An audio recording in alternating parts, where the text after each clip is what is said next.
Yay!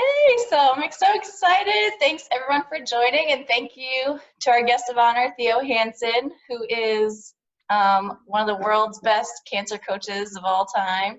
I met Theo at the Truth About Cancer a few years ago. I think it was 2017. Yeah. Okay. We were in the Healing Strong guest suite in the hotel, and I saw you talking to someone, and I was like, he looks really interesting. And someone was like, you got to go talk to him. Like, he really knows what he's talking about. And I was like intimidated. I was like, oh my gosh, who's this person? And who am I to, introduce myself? But I was instantly impressed with Theo and his work with helping people with cancer. And just, I remember we met a couple times after that, and another time was at the Healing Strong conference in 2018. 18. Thank you. And I remember, well, we were talking about cancer clinics, alternative cancer clinics, and the work that Theo was doing to try to improve the information that's put out there about them, and I just started bawling because I was like, this is what I've been praying for. So Theo is just a wonderful person, a wonderful friend, and he cares so much about people with cancer, and helped his wife overcome breast cancer and went through the journey with her. So he's the real deal. And so I'm just delighted to have him in my world and your world. And so tonight Theo's going to talk about the 4 pillars of the Vida Protocol, which are his protocol that he came up with after going through it with his wife, and then also coaching other people around it. So what you can do from home. A lot of healing happens at home, and especially with this COVID-19 crisis or world pandemic. That's a really important part of the healing protocol right now. So Theo, thank you again for being here. Oh my gosh, I'm so glad this is recorded. Please send me this, because that was the best introduction. I want to be introduced like that all the time. You can hire me. You're hired. I'll do it for free.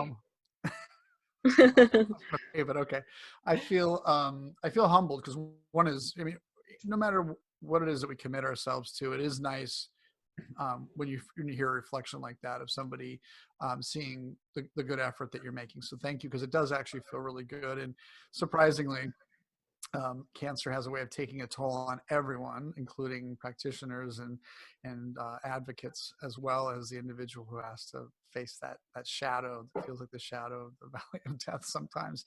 So hang in there, but I've also, I've carried it has been a crazy few years. It really, and some of us know somebody in common, so I'm just going to say his name, because that guy just changed my life. And that was Ryan. Working with Ryan was a major milestone in my world, in which a lot of things shifted, and that shift is never, I've never been able to go back. And so we all affect each other in so many great ways.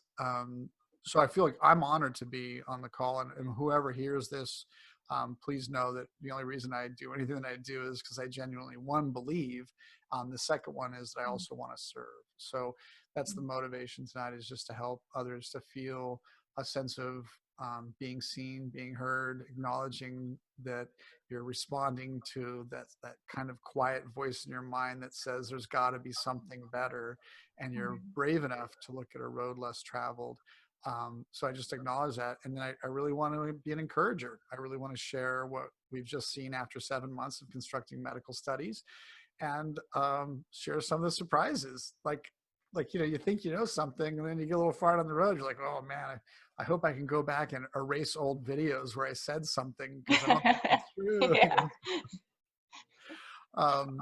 So what I'd like to do is share really what we've kind of been up to, but what we observed in the 7 months.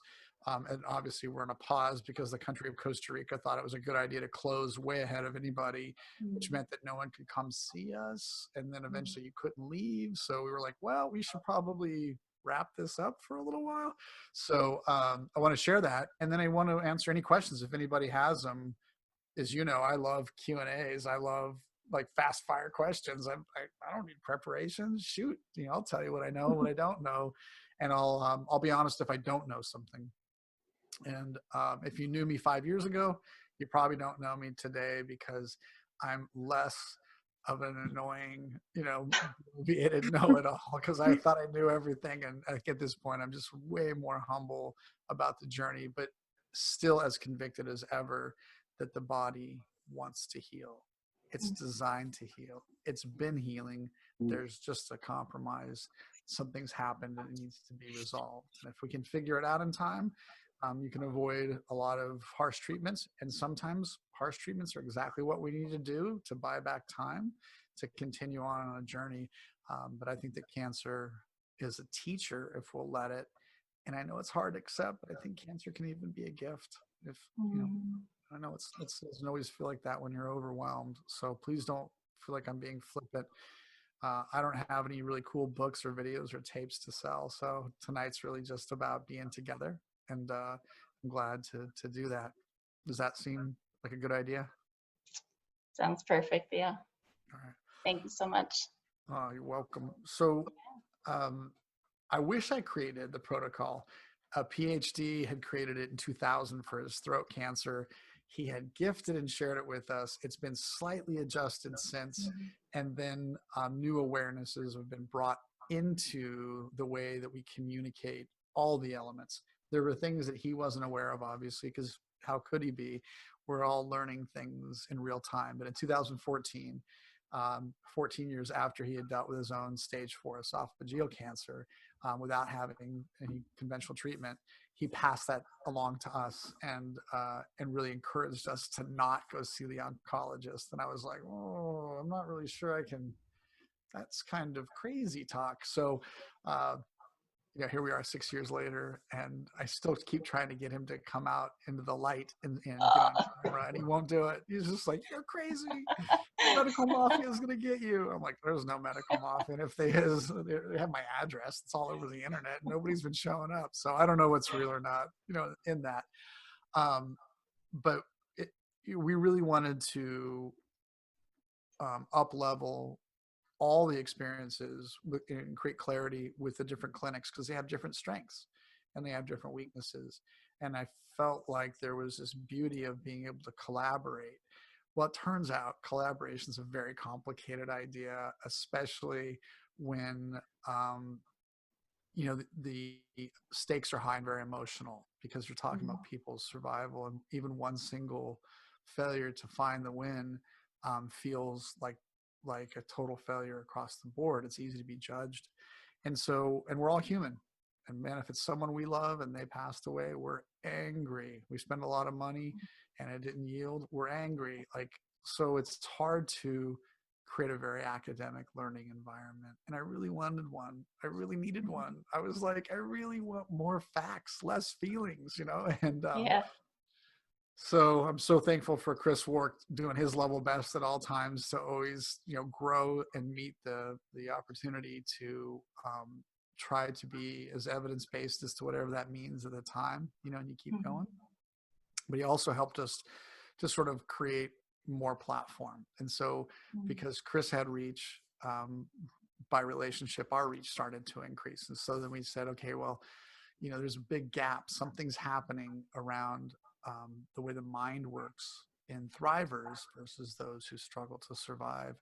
So in 2019, we had, after a year of putting it together, we rented a property, and we tested out a theory and an idea and asked the participants if they wanted to continue with it, and they all did. So it went really, really well. We felt like we had some new breakthroughs. And strangely enough, we ended up buying the property. So it's a beautiful property.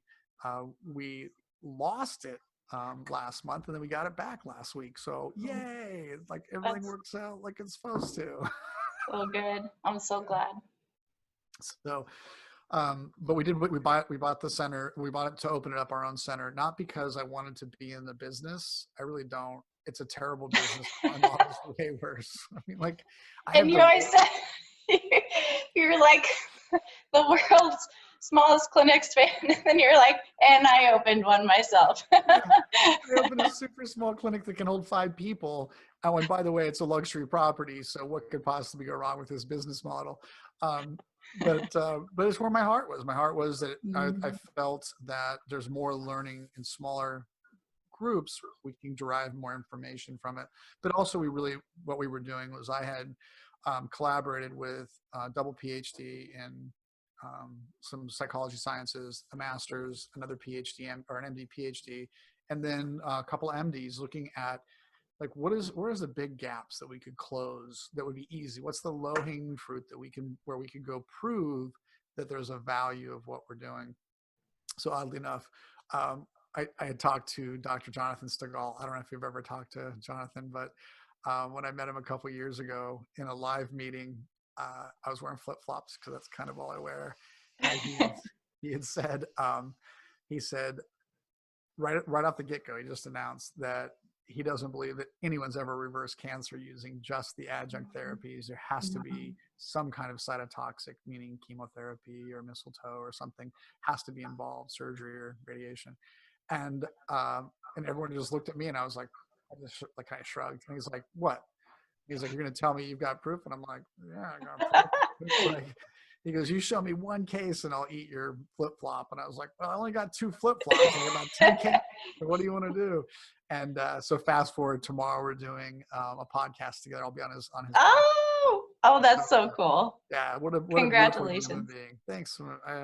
And so the journey's been interesting. We opened the center hoping to really be able to catalog what is the role of diet and lifestyle intervention. So my bend, about 90% of the work I do is really around non-toxic natural remedy.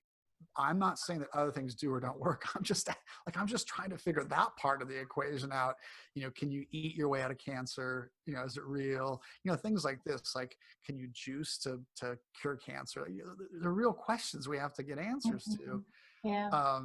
Another 10% of my time takes me around the world. As some people who have been following this story know, I've been to quite a few countries. I've visited some other clinics and been participating in also looking at the role of sensitizers like hyperthermia and whole body or localized, looking at off-label drugs, low-dose combinations, some really inventive work. But that's about 10% of my energy. So 90% of and maybe even 92% of everything that I'm doing has really been around that exploration is, diet and lifestyle. So if you're not familiar with Dr. Ornish's work, Ornish, Dr. Ornish published quite a bit with Dr. Esselstyn and some others, but Ornish did a cancer study. It's the only legitimate cancer study that I'm aware of that asked about diet and lifestyle. Unfortunately, it's in prostate, which I say unfortunate because, couldn't you have picked something else? I mean, that's such a narrow thing. But he did show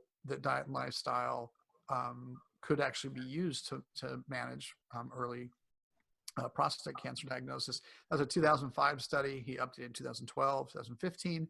I've heard he's going to update again this year. In 2015, 100% of the compliant patients were still never had chemotherapy, radiation, or surgery, which I thought was awesome. And Ornish was one of my medical advisors in 2015 and 16. And he made it really clear that you could not eat your way out of cancer. He didn't say it that way. What he said was, Theo, it's about a lot more than just the food. And then I just started blabbing on about nutrigenomics and how nutrition can change gene expression. And he's like, okay, but Theo, it's about a lot more than just the food. So I said, Dean, I think what you're saying is it's about a lot more than just the food.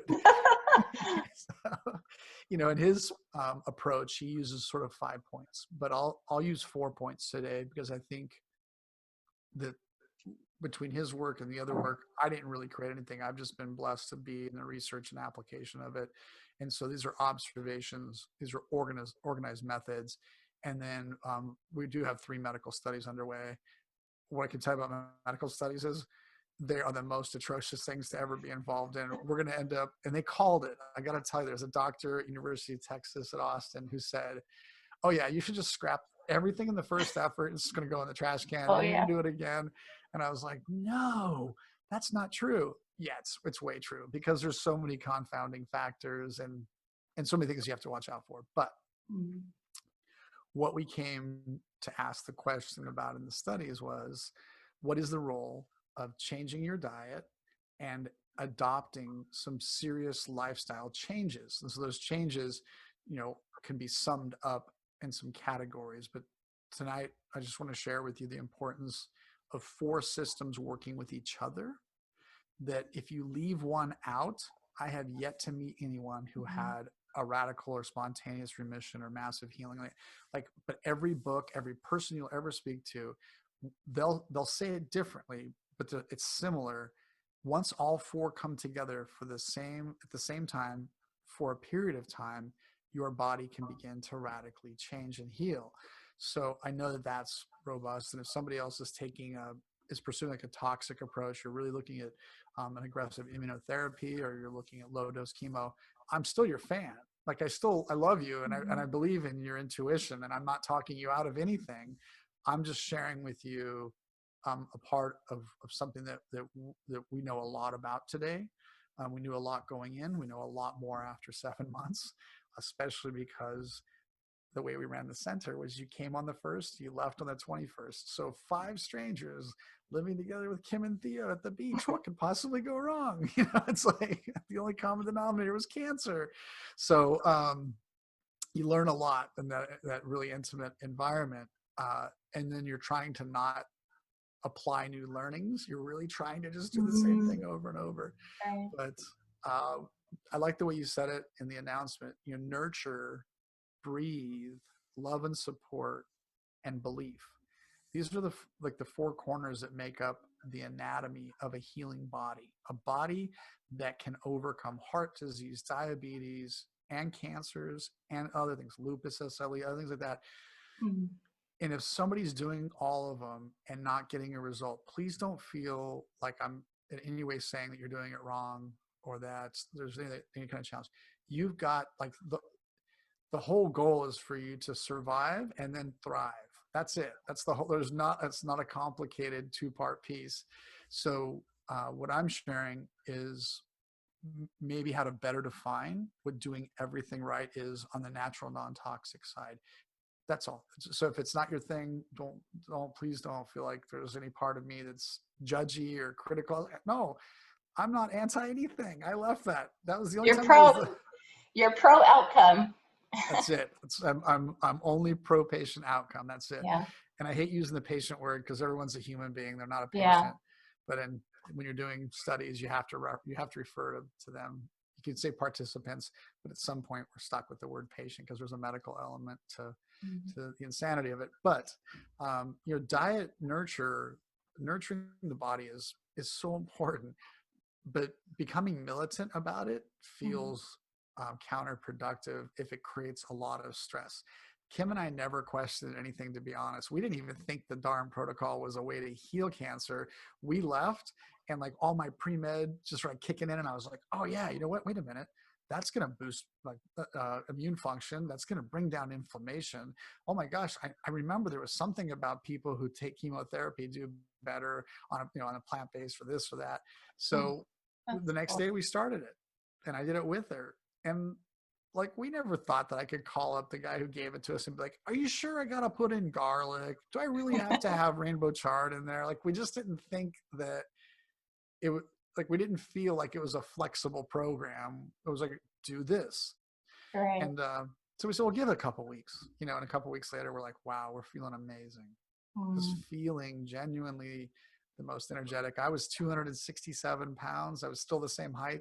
So it was not appropriate for, height and body weight. I was just a big fat guy who had a heart attack and who was sick. I was in trouble, but more importantly, Kim was in trouble. And so we just did it together. 4 weeks in, we went and had our first MRI with a new team. She was pathology confirmed with breast cancer, estrogen, progesterone receptor positive, HER2 negative, a 1.6 centimeter tumor in the right breast at about 1 o'clock. And so she'd had a biopsy. We knew what she had. We go in, and so that's the new team. And we're like, okay, let's do this. we're going for it.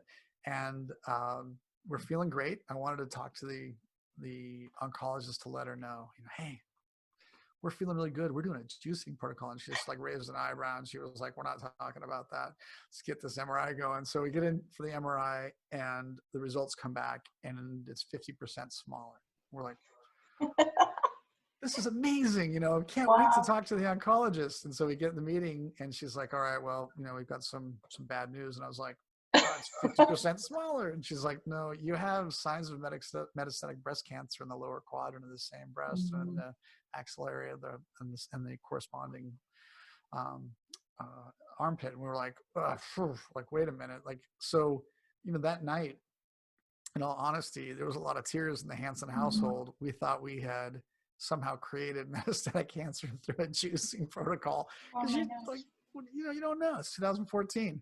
So I poked around on the internet. Kim looked at the internet. That really wasn't a very good idea that night. It felt really like you're just going like, oh man, everyone's crazy. And then I stumbled on this guy who had colon cancer surgery, had declined chemotherapy. So you know where I'm going with this. At the time, Chris had no videos. It was all written blogs. This is 2014. So Wow. I'm like, all right, man. So I read it up. I'm like, hey, I kind of like how he communicates. And then, I think Chris is a good looking guy, but I think that style he was pulling off with the bangs and the mustachy goatee thing. When he was 26. Yeah, that's not working for me, man. That was never hip and cool. That was always a bad idea, but whichever. It definitely was like, I was like, I don't know, man, this guy's, I like how he communicates, but he's a bit strange. Now, mind you, at the time I have short hair and I've got an epic, like old man of the sea / homeless guy beard. That's just ridiculous. So I'm judging him on his facial hair. But I also read Patrick Quillen's book, How to Beat Cancer with Nutrition, that night. And if you've ever seen that book, it's not usually an overnight read. So blasted through it. And then Kim and I talked in the morning and she said, I just need to find somebody else who's already done this the way that we're talking about. And I was like, how would we do that exactly? So got on the internet and I found one, she found one. And so mine was in Australia, a little hard to get a hold of at first, but we finally got a hold of her. And then Kim reached out for a woman named Donna Pinto. And Donna runs a website called DCIS411.com. So ductile carcinoma in situ 411.com. And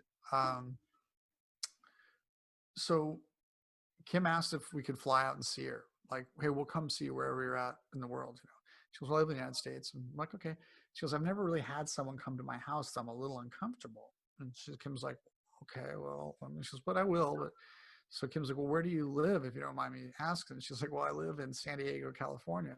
We're like, we live in San Diego, California. This is crazy.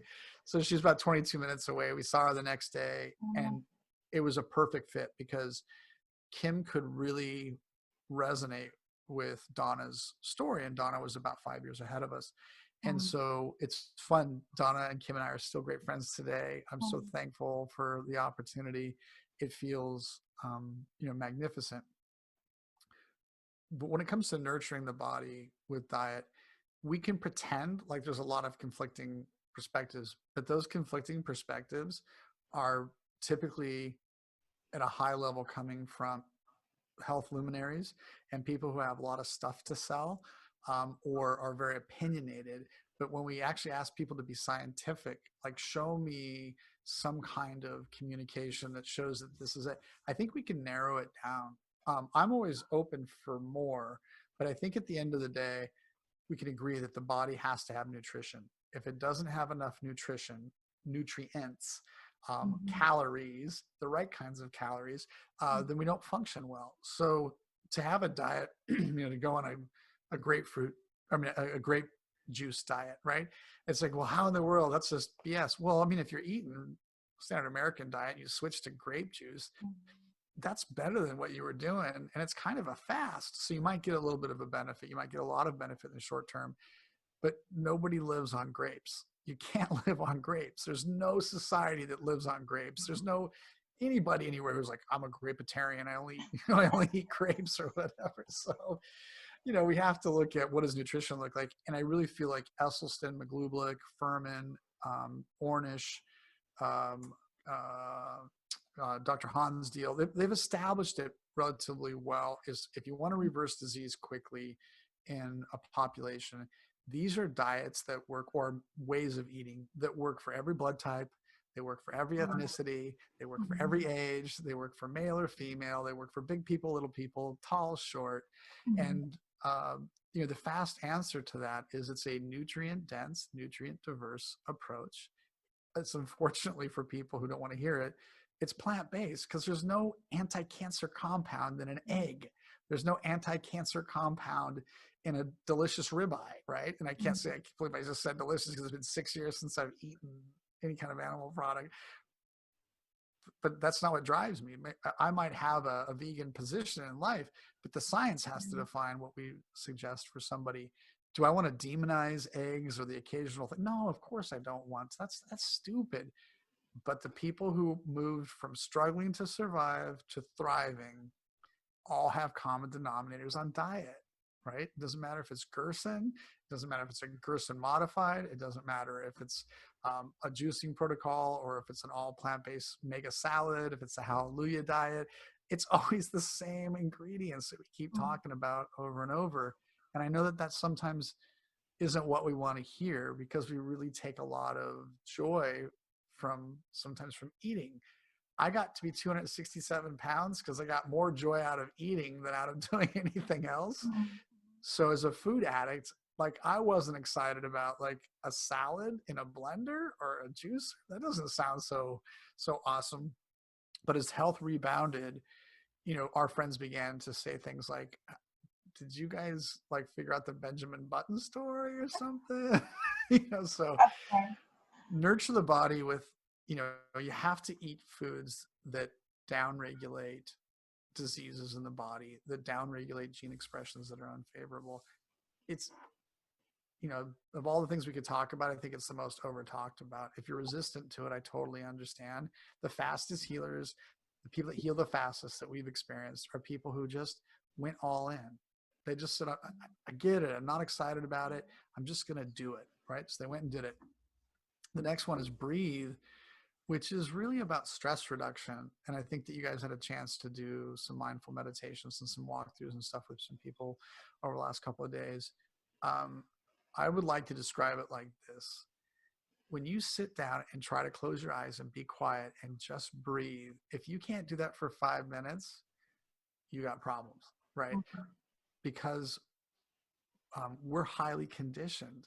And so what's happening in your mind, when the less conscious part of it, is a lot of static, a lot of stress. And if you were to get quiet enough to listen to it, I bet you're saying things like, am I going to die? Am I making the right choices? Am I going to look foolish? I mean, you can just run through all kinds of common conversations that people are having, and they're really stress inducing. You move to the sympathist, you leave the parasympathetic. So instead of having all this energy available for your immune system, if your body knows that there's stress, but it doesn't understand what the stress is, it's like, hey, cool, then we'll just pull the energy from the immune system and save it, because we're going to need to do something, either run, duck, stab, fight, argue. Something's going to have to happen. We just don't know what it is. That's how our lives are in industrialized living. We're running around thinking we don't measure up. We think we wake up, we got to immediately get to work. We don't want to go to work. Usually we work more hours than we want to work. We oftentimes work with people we can't stand. We do things we don't really want to do. And then at the end of the night, we see all these things that everyone else has. And we think, why don't I have those things? How come I'm not, like, am I not measuring up? Or if, relationships can be difficult, spouses, boyfriends, girlfriends, we have a lot of stories that surround that, around what love looks like or what support looks like. So that creates stress. But that stress, if that's something we actually can take control of. I know it doesn't always feel like it.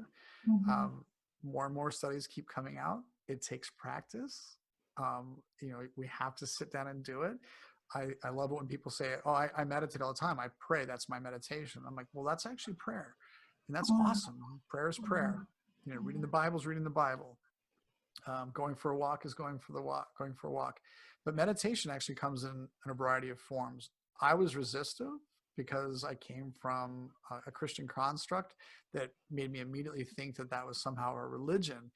I'm not talking about chanting. I'm not talking about transcendental meditation. I'm talking about just being willing to slow the mind and really assess what's happening in your world. If you can't slow your mind down and really listen to what's competing for your brain space, then you're going to always be stressed, and your food choices are going to be compromised, because that's what stress is about. Cortisol goes up, testosterone goes down, my appetite's bigger.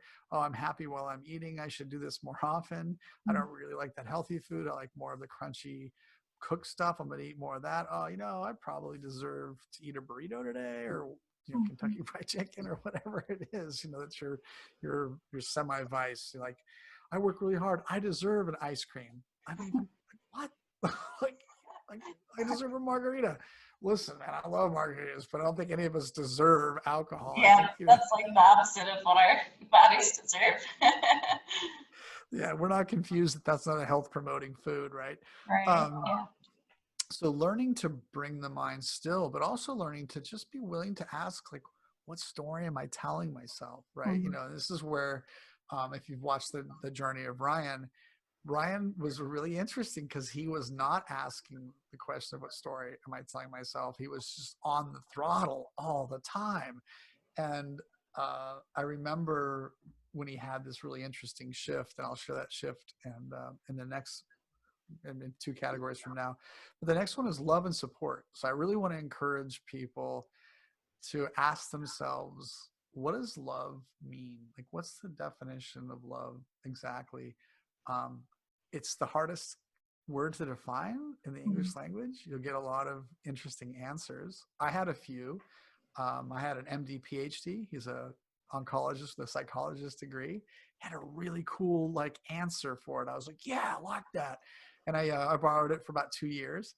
And the way he said it was, it's a series of events or exchanges with somebody in which you found them to be favorable. And I was like, yeah, my intellect, that totally works, man. That's exactly what it is.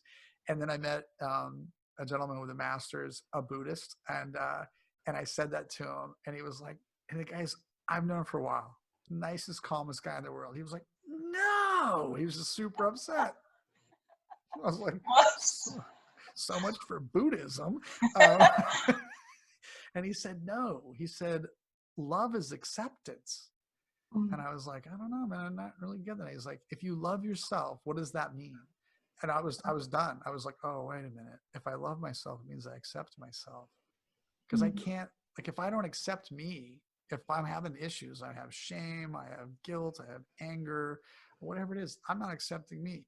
So then what's interesting is, if I'm wanting someone else to express love to me, but I don't even love myself, how in the world can I expect somebody else to love me, right? Because I'm not even clear what that is. And so a lot of times I think we come up with very convoluted stories about, if you love me, you would know exactly what I need right now. Or if you love me, you'd be in this journey with me. Or if you loved me, you wouldn't ask that question. You wouldn't say that. You wouldn't, you'd take care of this thing for me.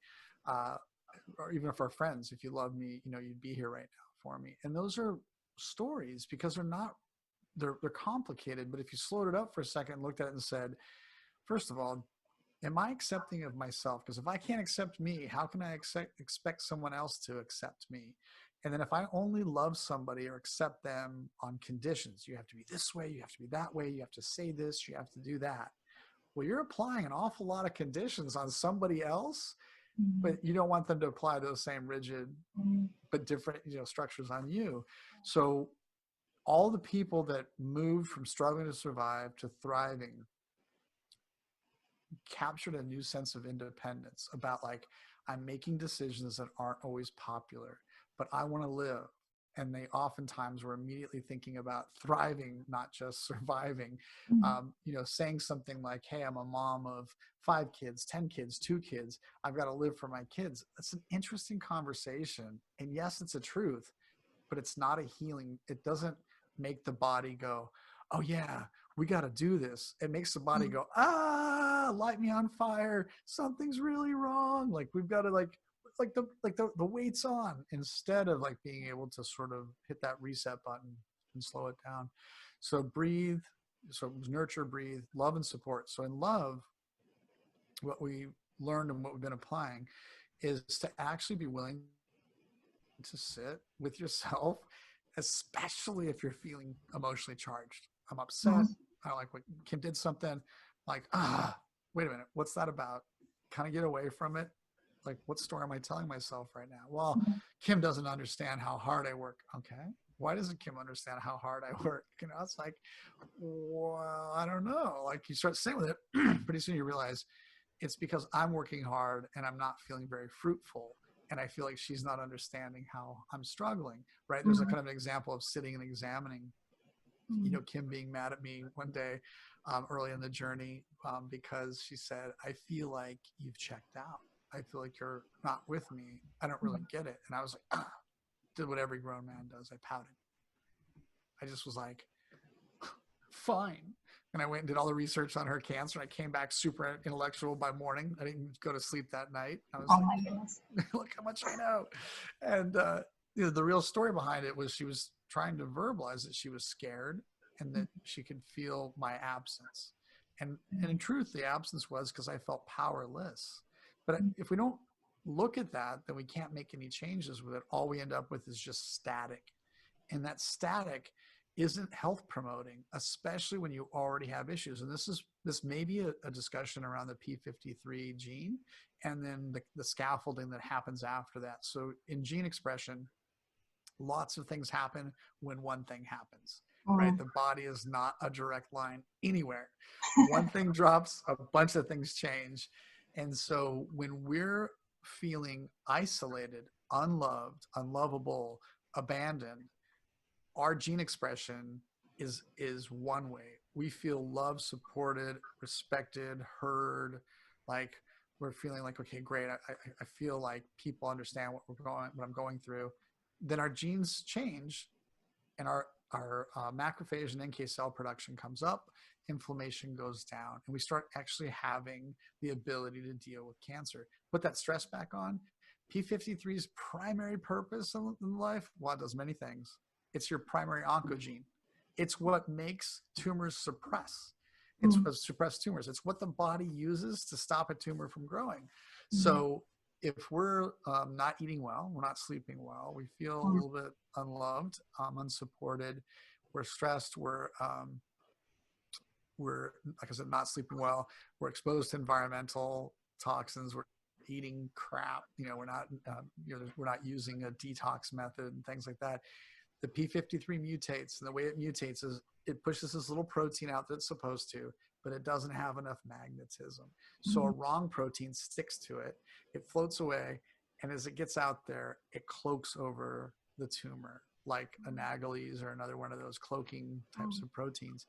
But the minute that we get all things pulled back out for a second, I eat good, go to the bathroom good, I sleep good, I feel loved, I'm moving around a little bit, that P53 will call back in the mutation and say, let go. It'll remagnetize it, and the right length protein attaches to it, and off it goes, and it goes and does its job. So, you know, we're starting to understand the deeper science as to why these simple things work.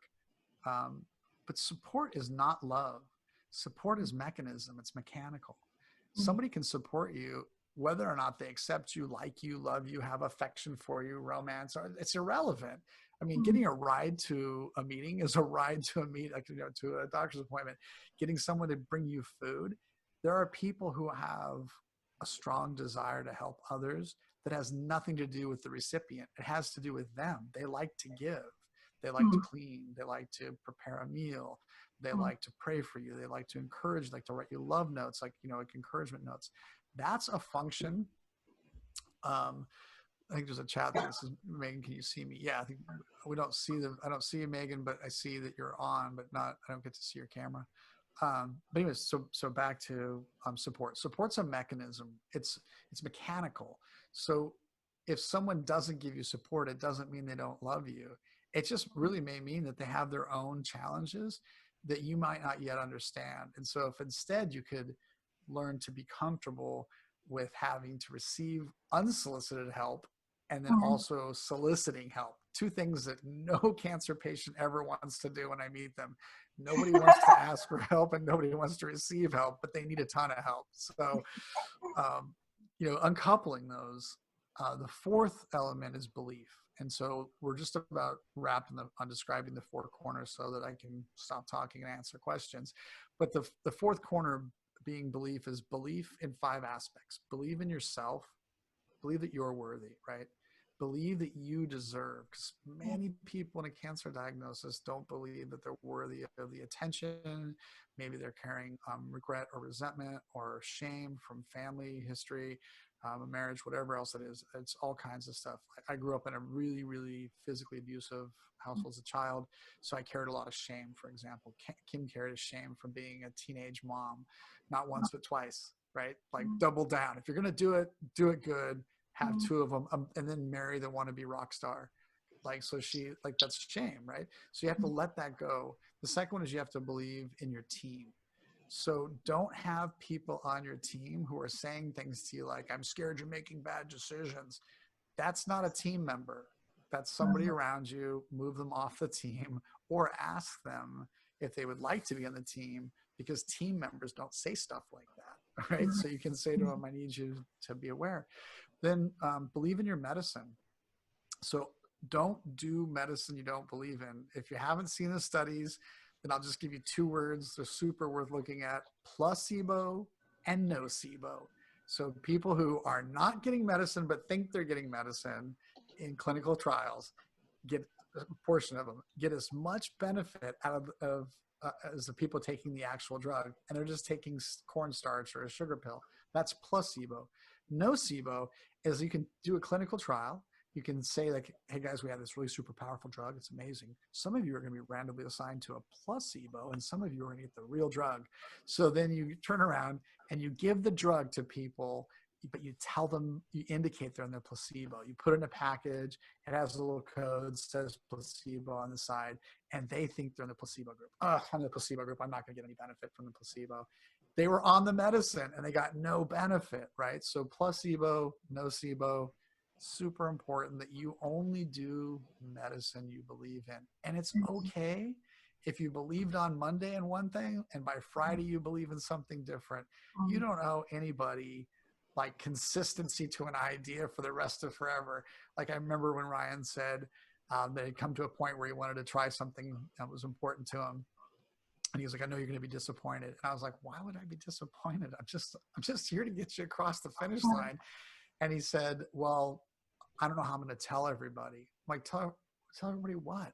Well, I've been telling everybody I'm going to do it all natural this whole time. And I was like, okay, like, but don't, like, they're not going to come take care of your kids and pay your bills, right? Like you gotta live for you. And so not pleasing others. Change the medicine. And I just said to him, the minute it doesn't feel like medicine anymore, please stop. And they wanted to give him like 12 rounds. He went 4 and then he wanted to stop. They talked him in, they bullied him into the 5th one. And for the first time he got sick. And he was like, yeah, I knew not to do it. I knew that I wasn't being true to our agreement. And so I'm stopping. And then a couple months later, he went in and got tested. There was no evidence of disease and he just remained that way. So I'm like, do it. So believe in your medicine. The 4th aspect of that belief is to believe that cancer is temporary. Please don't believe that this is the rest of your life. I mean, the only reason it is for people like Bailey and others is because they're full of love and they're willing to go serve. That's the only reason that cancer is in their awareness space, because they feel like a deep, like cosmic religious obligation to go share that great news and to encourage others. The reason that Kim and I do this is because we're a little like, nobody's listening. Holy crap. Then we got attacked a few times and criticized. And so now we'll finish the studies and then I'll do a big mic drop. Boom. It's like, and I'll just walk out like, there's your mic drop, showed you. And so, believe that cancer is temporary. And then the 5th part of belief, you guys, it's really important. And this is actually what tomorrow's podcast with Dr. Stegall is going to be about, is believe that this is part of a bigger purpose. So a lot of people don't know, but I'm an ordained pastor, did about 10 years in theological training. My middle son's also a pastor. He's also graduated from Southern California Seminary. So Kim says to me, like, like right as we're getting in the throes of this, she's like, maybe God let me have cancer so I could go through this and then inspire others. And I was like, that's not how God works, right? Ugh, man, this just goes to show you much smarter women are than men. So there is a series of studies in psychology called the eudaimonic studies, but there's a subset of them in oncology, so in cancer.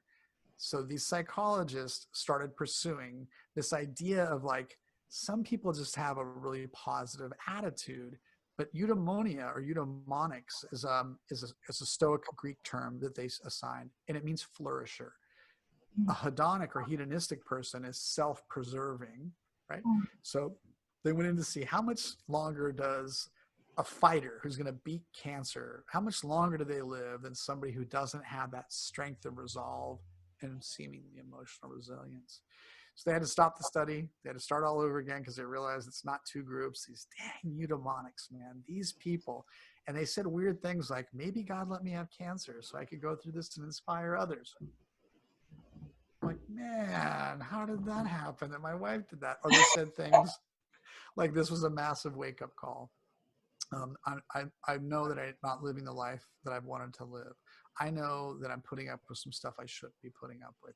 I know that I'm not really living to my potential. I know that I'm throwing my pearls to swine. Remember, or that I'm giving gifts to people who don't appreciate them. And I'm going to make some changes. So those changes they would discuss always include being in community and tribe, being useful, doing something powerful, having a deep sense of purpose that creates inclusion. Where imagine in a tribe, whatever that means to you. I don't know if that's like Native American Indian or Amazonian or whatever it is, but a tribe, everybody's got stuff to do. If you're not very good at it, you might be on the dinner menu, depending on the tribe, or you just get kicked out. So you got to add value to the tribe. As long as you're adding value to the tribe, then you know you're safe in the tribe, right?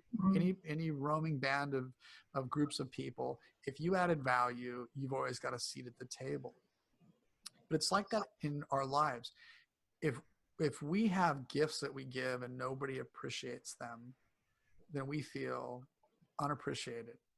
It's the definition, right? It's like, it's common sense. We also don't really have a strong sense of inclusion or belonging. So if you can shift that, imagine in your mind that this journey is going to help you tap into your amazing gifts, your amazing skills, and you're going to do something in the world that makes a difference, in which people appreciate you, they respect you, and when you give something extra, they admire you. That's not a sinful attitude to say, I want to be able to do something that makes a difference. But before cancer, I've never met somebody, by the way, that was like super on target, big sense of purpose, eating well, had wonderful connections and relationships, and was like, wow, I got cancer. Like, no, there's always something that's out of balance in that mix, right? So that fifth one is tying into purpose. The eudaimonic studies are amazing because here was the outcome. They tracked them for a number of years. People who were fighters did not always live longer than passives. Sometimes they lived less long, and it wasn't very significant, the statistical difference. But eudaimonics, people who could see themselves using cancer as an opportunity to make changes, to be in part of, to do something that mattered, and to live their life out much more balanced, lived 4 to 10 times longer than their peers. In conventional, this is not an alternative study. This is a conventional medicine study, which is in the big introduction. So 7 months of running medical studies down in Costa Rica with people who have cancer, who have a willingness to embrace 21 straight days of having your bed made, having your food made, somebody else doing the dishes, somebody else cleaning your room, fellowshipping, doing 2 workshops a day, adventuring, getting massages, which are awesome, whatever it is, and living at like in a luxury setting. At the end of it, the strongest medicine that we were able to observe was mental attitude. It just is. We had one patient, she went home. She should have never, one of the deals is you're not supposed to be needing to be hospitalized if you're coming down to the healing center.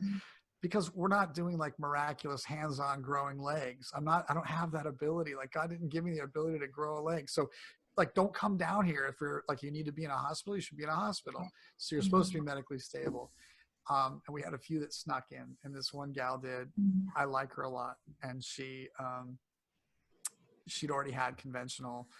She'd also gone to a clinic and in Mexico, and she had significant metastatic disease to the liver, and the liver was large.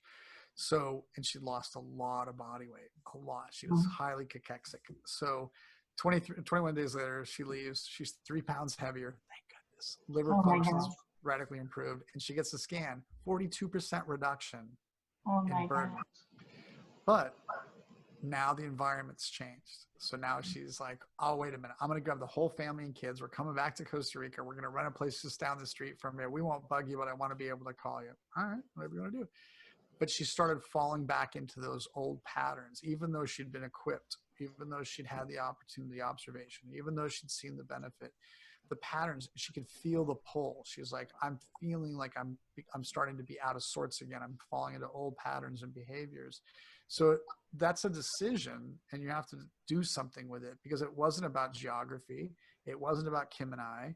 It was genuinely about the life and the world she had built. Super achiever, young, very much love it. And so she had asked for assistance in getting some chefs done. We did, and the chef calls and says, hey, I'm being tasked to add some animal product and some grains. Are you cool with that? I was like, whoa, I'm not responsible anymore. This is a personal thing, and I'm not going to stick my nose. If she wants to come talk to me, that's great. And I opted. So she made some pretty significant dietary changes that took a toll on her already fragile liver. And she ended up, at the end of 45 days going and getting hospitalized. So, the lesson I want to share, the reason I share that with you is it's a mindset. And if that mindset leaves, then so does your management of disease. So if somebody wants to use non-toxic natural remedy as their approach, you have to realize that those 4 things are medicine that are interdependent. It's not 3 out of 4. It's not 2 out of 4. It's not 1 out of 4. The good news is it's not 100% on all 4. That's the crazy part. You don't have to be perfect. You don't have to be perfect. And if you are a believer, then you might want to look at it through the lens of the Bible. And it's eat as it was designed in the garden, right? Cast your cares on him and don't try to take them back and put them back on your shoulders. Like, oh God, deliver me from this. Thank you, God. Oh, wait a minute. I'm going to be stressed about my decisions. I'm going to be stressed about how people are thinking about it. I'm going to be stressed if I'm going to live, right? So don't do that. And then he loved you long before you loved him. So maybe you could not put conditions on that love with others, and you could have grace for people. You could ask for grace to be given to you. You could keep short accounts. You could be kinder to yourself. That's love, right? And then belief, believe that you're not junk and that God has a purpose for you. And again, that's a biblical viewpoint. I'm glad to also give you a Buddhist viewpoint or a worldly viewpoint, or I'll work on a Muslim viewpoint. I'm not there yet, but I could probably come up with one. I've read the Quran from cover to cover, the Hadith, the Surahs, pretty intriguing. So eventually I'll have one in every religion to share with you. But those 4 things, when they're done together for a period of time, you will see the body demonstrate its ability to make significant changes, including healing. What I learned after 7 months is not everybody's ready.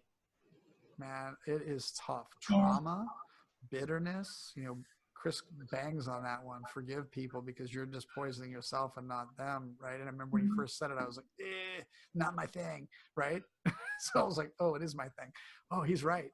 But it's the 4 that work together. You can't eat your way out of cancer, but you're never going to get better going to McDonald's. It ain't happening. It's not going to happen. There's no juicy steak protocol. There's no hamburger protocol. There's no pizza protocol. It's just, there isn't one that's ever worked in that space. But so is being able to calm the mind and realizing that you're enough. You don't have to be busy all the time.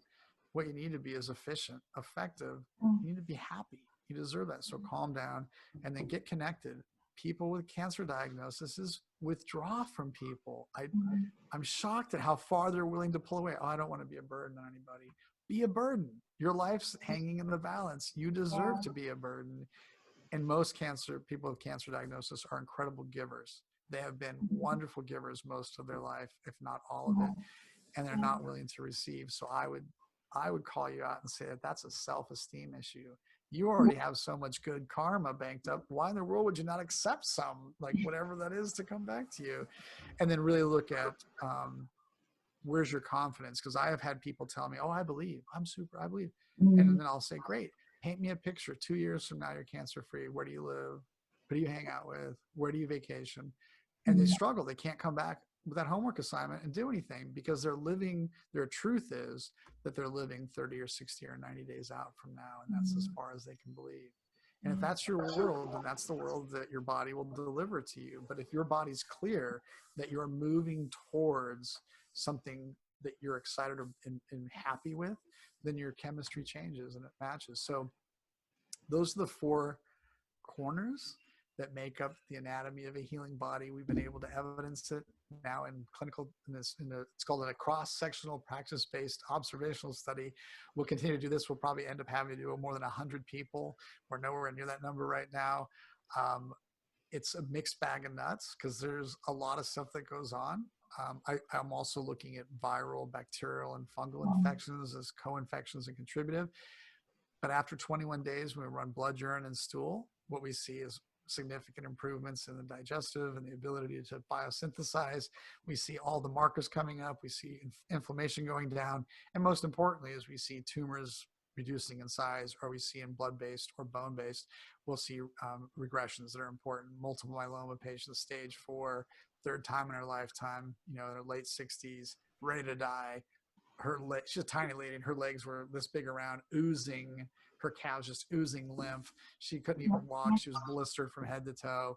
And so, then she went home, doing great, drives a car, takes her, she wasn't before. She was completely dependent on care.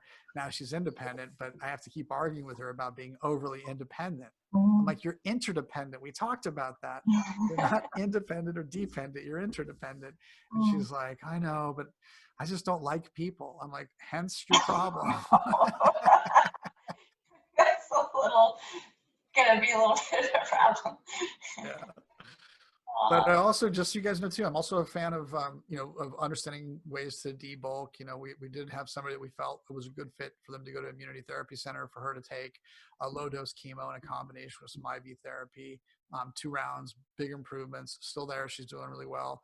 You know who I'm talking about, Bailey. I love her. It was amazing. I'm just so excited for her because like everything's clicking into place, and so in her situation, it was life threatening, the tumor burden, the way that it was pressing. So we just had to call it for what it is. It's like, hey, listen, you're stressing. There's some things about the way that stress manifests for you. Pain triggers you into trauma.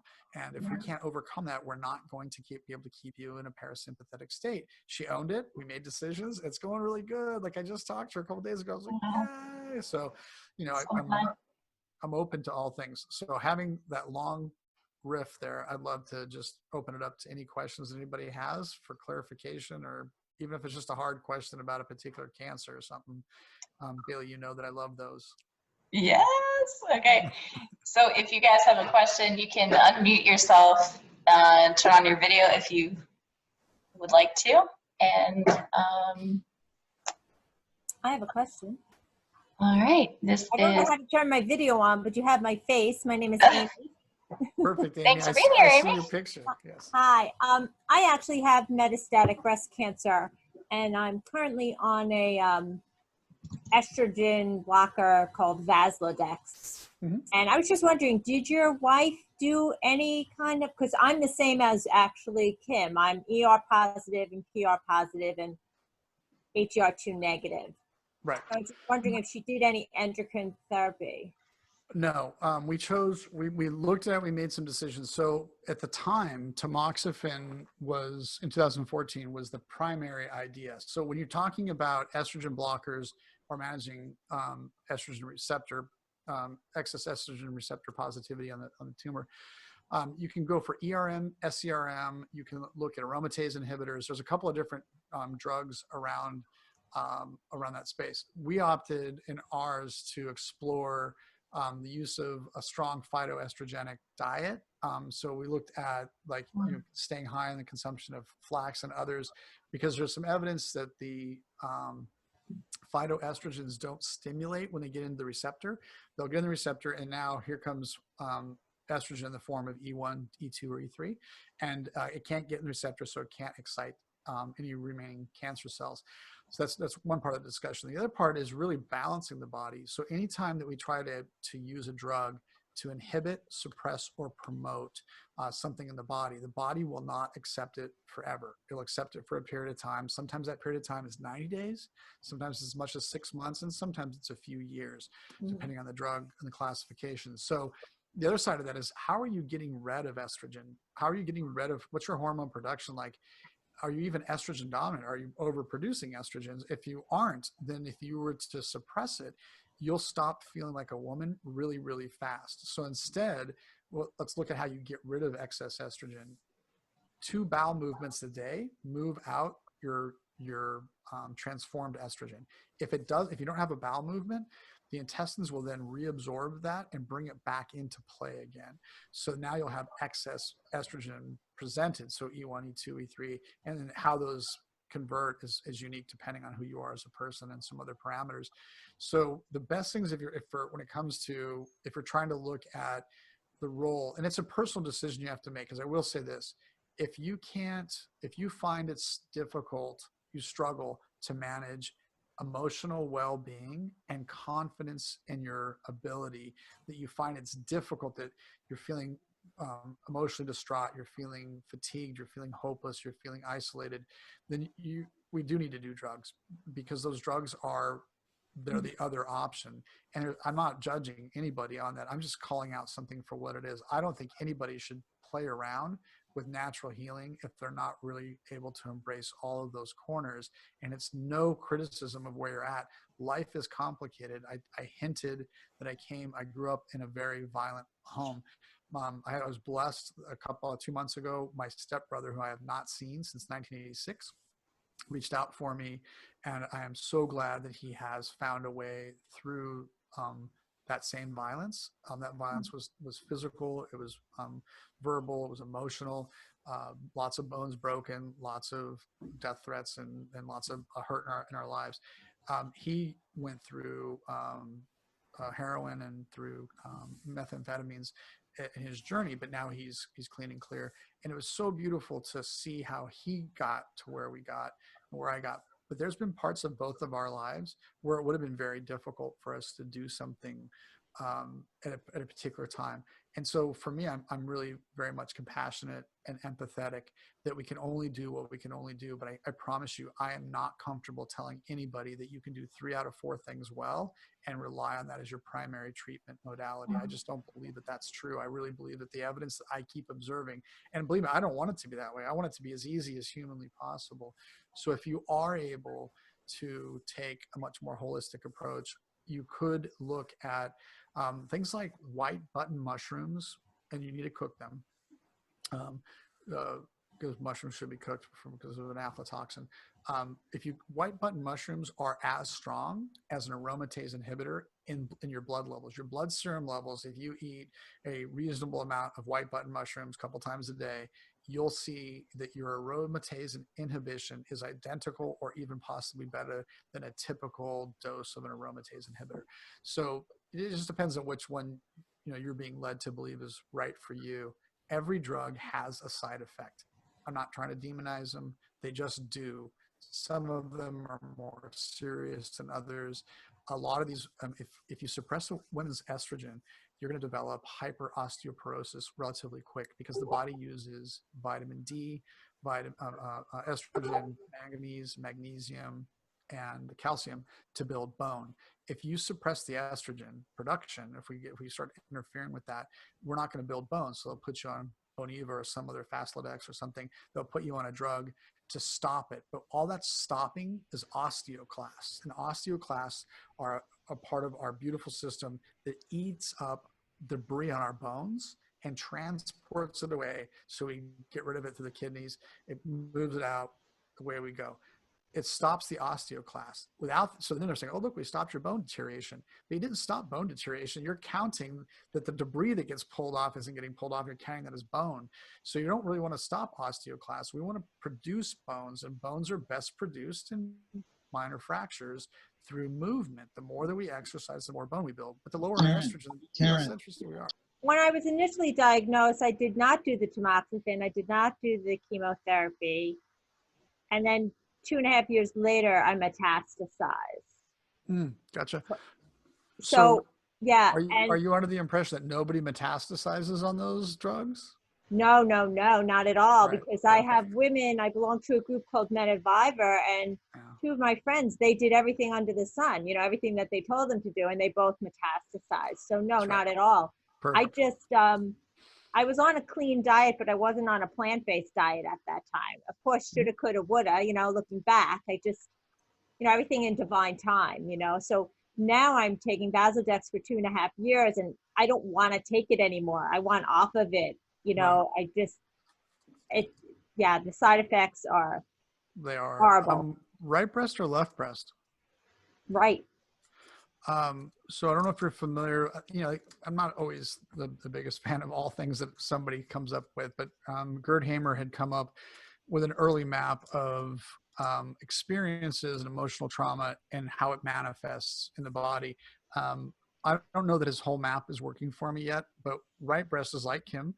And I fell on the sword early and said, okay, fine, I'll accept it. But a health fanatic named Marcus Rothkranz, raw foodist, pretty strange guy, keeps getting younger every year, drives me nuts.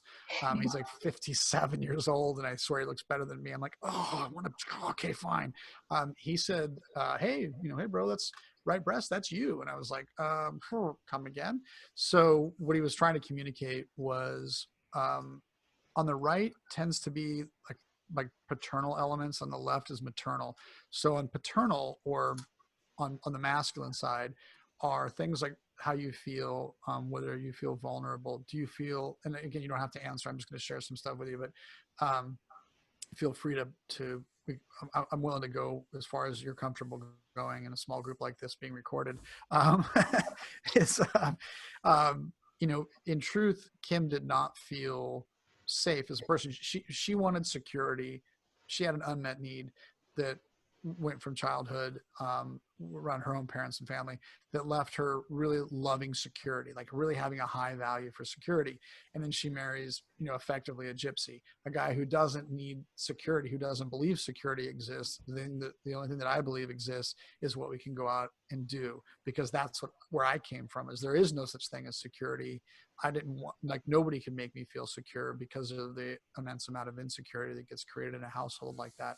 So I accepted. I was like, okay, maybe it's me. Well, later on, the more we worked on this topic, Amy, the more that we began to realize how important that was, that Kim felt vulnerable. And that might have been me, because I had a heart attack January 1st, 2007. And if you do a reverse model on Kim's cancer based on the chi-score, estrogen receptor positivity, and differentiation, you could estimate that Kim's cancer probably began to manifest about 6 or 7 years prior to her diagnosis, approximately. It's a very big approximation.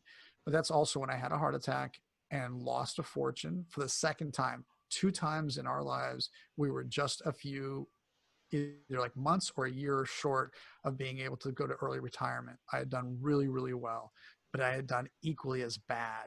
So like I could make a bunch of money and I could just as quickly lose a bunch. Luckily it wasn't through, drugs or alcohol or gambling. It was just genuinely like I could make really bad business decisions faster than anyone else could. And so Kim was feeling, very much vulnerable around that. And I own that and I believe it.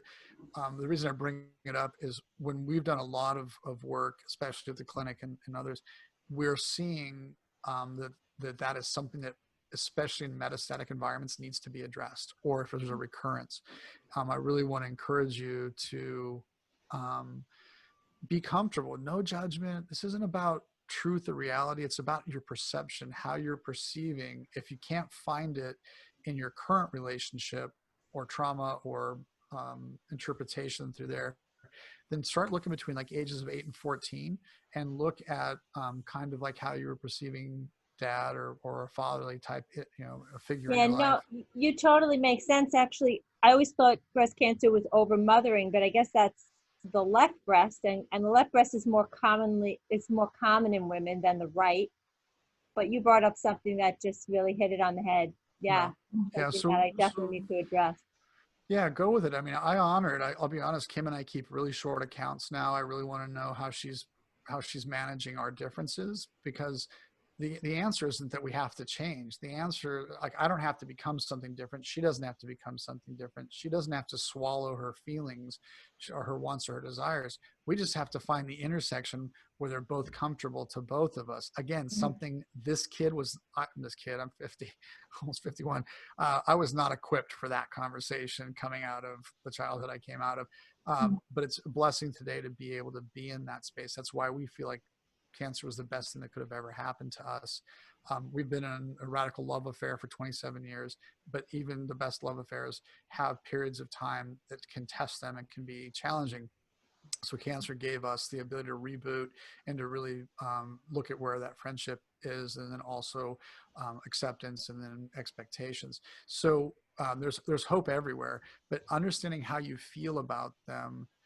So when Kim and I started on that journey of that investigation, we thought we nailed it. We worked with some pretty smart people around that, and then Kim's mom developed dementia, and a lot of things surfaced for Kim, and we had to, because we have good dialogue, we began to see that really there had been this long-standing issue with Kim's dad. He broke his back when Kim was young.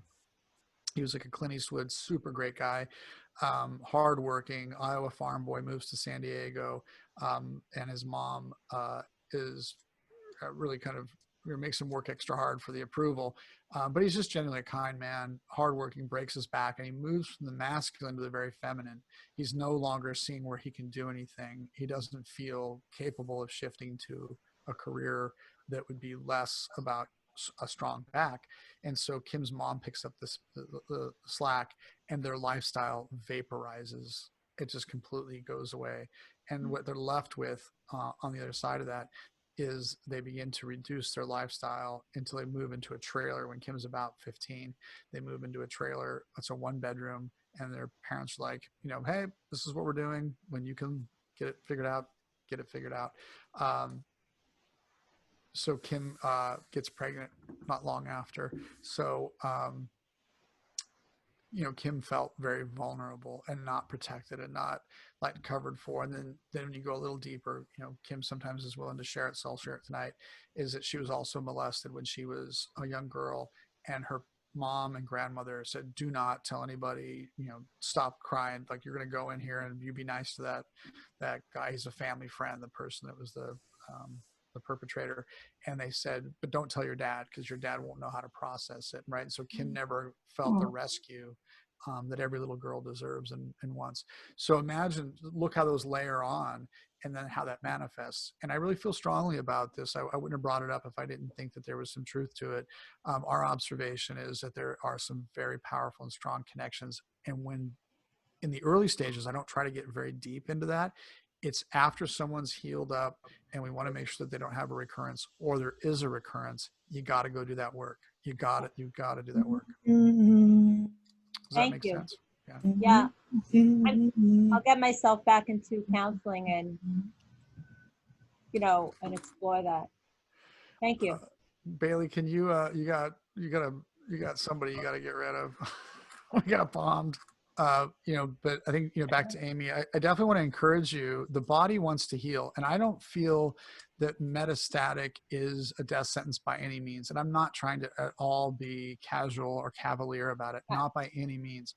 I've just witnessed that when the body's healing cranks on, that it doesn't have a challenge with metastatic disease, anything different than it does with a primary neoplasm, a tumor, or anything else. It's like the body, it'll knock it out, and it can knock it out quick.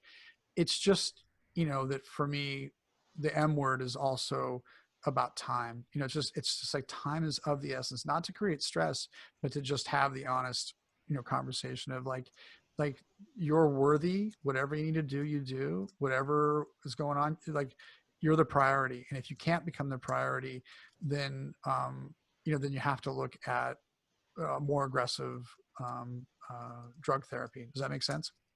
Yeah. Yeah. Yeah. Beautiful. What I struggle with is having a conventional oncologist and not having, I guess, Yeah. like a naturopathic oncologist or an integrative oncologist, and they're few and far between. And yeah. Yeah, and even then, they're still a classically trained. Out of the Yeah, so meeting Lovey, you too. missed it. We had we just got Zoom bombed. Oh my Somebody just took their clothes off. That was kind of awesome, and then somebody else just flashed a disgusting picture. So, anyways, edit this meeting. yeah, I'm sorry. I don't want to take up any more of your time, so you can go on to another question. No, Amy, you're worthy of it. You deserve it. So don't feel like. Yeah. So I a little frustrating because I've read a lot of different books, and and yeah, I just need a team, like you said. I feel like I need a team. My husband's supportive, but the is that he doesn't do like the research and things like that. I'm doing it all, and that's fine. But I feel like I need someone else to be helping. I wrote a book that I probably will never publish. I still haven't had it properly edited. I'm super happy to share it. It's called "She's Worth Fighting For: A Husband's Guide to Her Cancer." So, Amy, if you email me, Theo at the Vida Center, VIDA, Theo at the VidaCenter.com. I'm super happy to send you a PDF copy for free. Just like read it if you like it, share it with him if you hate it. So it's Theo at VidaCenter.com, right? At thevidacenter.com. Oh, the Vida Center. Yeah, Okay. thevidacenter.com. Send me an email and I'll send you that. But also I can send you a couple suggestions around how to hijack the medical system back. So it's not easy. I think other people on the call know that when you do step out of the conventional system, it feels like you're in free fall. And so being able to, kind of schedule up your CA markers and other things like that will give you an idea of what your progress is or isn't and how you're moving along. There are some things. So just hit me up and just remind me. I mean, I should remember, but just shoot it to me. The problem is my markers don't go anywhere. Oh, interesting. Okay. They stay the same. So they never knew I was metastatic until I had a seizure and I had a tumor on the outside of my brain. Wow. Even what about a circulating tumor cell count? Has that been done on you in the past? And now you should be able to get quite a bit more with circulating tumor. It's low. It's like, it's within range. It maybe goes up one, goes back down, whatever. Yeah. Yeah. So when you email me, just remind me, and we'll ask all some questions about it, see if I can't offer just some suggestions or insights around how to get a medical team to better work with you on some things. And it's tough. I wish there was a straight line. I wish I could say to you, call this person, do these 5 things, and you're good to go. Everybody's different. I understand that. Yeah. Each person's different. Yeah. I appreciate it though. Thank you so much for your time. Yeah, my pleasure. Glad to do it. Anybody else got a question? So Theo, you mentioned that the right is paternal and the left was maternal. Yeah. So you know a little bit of my history, right? This is my 3rd time reoccurrence. So I'm trying to figure out, I've done the nutrition part. So obviously there's something that I'm lacking or I'm missing. So I'm thinking maybe it might be something around that. You mentioned left would be maternal, right? Yeah, typically what we would look for is to have that honest conversation around, first, we always kind of go closest to today, sort of. I mean, I don't like to jump to childhood. I don't think that doesn't feel good. But left breast, I would ask immediately, like loss of a child. This is also where the tough conversation comes in when we have religious viewpoint and we opted for an abortion or something, the termination of pregnancy, and it fights against a belief system. So we have to really look at that loss, because that's a mom thing, right? You being a mom. It's not just about how your mom was to you. It's how are you as a mom. And then it's looking at the emotional connection between ages typically 8 and 14. At 8, and girls are smarter than guys, so it could even be 6 or 7. But that's when you begin to become very much aware of your environment relative to other people's environment. So like, oh, gee, Cindy's mom makes her peanut butter sandwiches and puts them in her lunch. And my mom just tells me to shut up and get out the door. You know, like we start to see that difference. Or, you know, Cindy's mom's really nurturing, or Cindy's mom's really smothering, you know, but my mom's not. Like, so then we start to see the contrast. And so in left breast, we always, you know, we do want to look at and say, like, it's not about whether your mom was a good person or not. I really don't want to do that. It's really about your perception, about your needs, and then your wants, and then also maybe some hurts. So if you're, you know, one with left breast I was working with, the days are blurring. It might have been this morning, might have been yesterday. You know, when I started touching on this, I asked about, so no, it was 3 days ago. Now, sorry, I remember who it is. I've been working with her for almost 3 months, and she's always been fighting me on this. And I said to her, because of some complications, I just say, I want to go ask you a couple questions about acceptance and things, and why you feel, when it was the first time. So we did a little bit of regression work, and then it just comes out big as day that her mom has only ever expressed love to her when she's producing excellence in grades, excellence in compliance, excellence in a multi-ethnic environment. She's an immigrant. Her mom was from the country they came from, but she pretty much grew up here in the United States. This girl does left breast. So as soon as we hit it, you finally see it clicks for her. It's not about your mom being a good or bad person. It's literally about how did you perceive being nurtured? And just like tears coming out her face, she's like, I never felt nurtured. I don't think I even know what nurturing feels like. And I'm like, great. And you just got married, and you guys are thinking about a family. And are you a little worried about like being a good mom? And she's like, oh my gosh, it's like you're in my head. Right. And it's like, okay, well, maybe if we kind of focus on that, we could kind of uncouple this a little bit. So I'm super glad to talk to you about it, because your journey is powerful. I really care about it. And we saw your body wants to heal. You're like super healer. Like you have like super healing superpowers. Like it was crazy. We all do. Right? We all have them. We all do. And you saw firsthand that your body literally wants to heal. So, and right now I just feel frustrated more than anything. Like, what is it now? Okay, I'm willing to do the work, right? Like I want to know what it is so that I can work on it more than like I just want to work on it. So I just want to figure out what it is or what I need to do. Right. Understood. I think, you know, it's been a while since we've really had great conversations. So I don't know all that's gone on. So I'd love to catch up, and for you to bring me up to speed in the last couple of years. And then I think we could probably find some gaps in there, and we can point some stuff. The good news is I think you're a rock star. So I'm like there's no judgment for me besides like you're just a badass. I think you're a great human being. And so I'd love to see you, you know, show everybody how that body can heal again. And this time maybe be able to really communicate what your learnings were. Because I feel like last time it was you're just overwhelmed. You were really thrown into the washing machine in a really rough way, and you came out the other side. You really did it with style and dignity, but it was so overwhelming. It was like if I would have put a camera on you and said, hey, how'd you do it? You'd be like, oh, I don't know, man. I just did some stuff, you know. It was bad, and now it's not bad, you know. And so I'd love to go through that and hear all the good things that are happening in your life. Yeah, definitely. So that was a great time.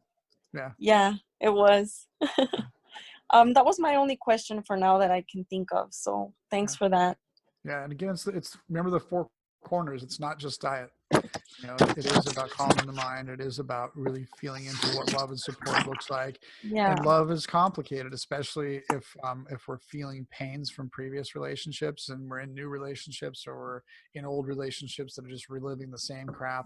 I mean, there's a lot of stuff. It's marriage is not, you know, biblically is not a problem solving institution or device. It's actually a problem creating one. It actually is 2 strangers being smushed together.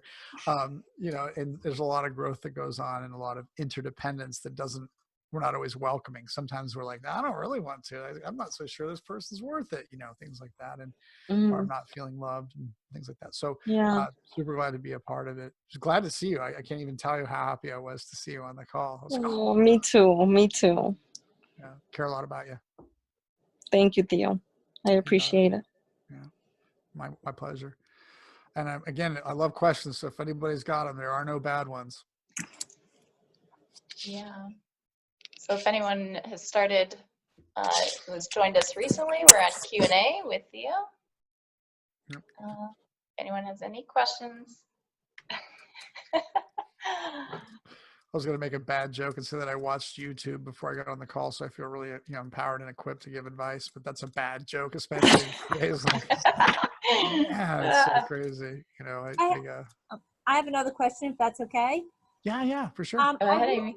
Yeah, I recently bought a book called Curing Cancer with Carrots. Oh, okay. I was just wondering if you had, I mean, the Hallelujah diet says you should drink 8 ounces of carrot juice a day. This particular book says you should drink 5. So I start thinking, don't carrots have a lot of sugar in them?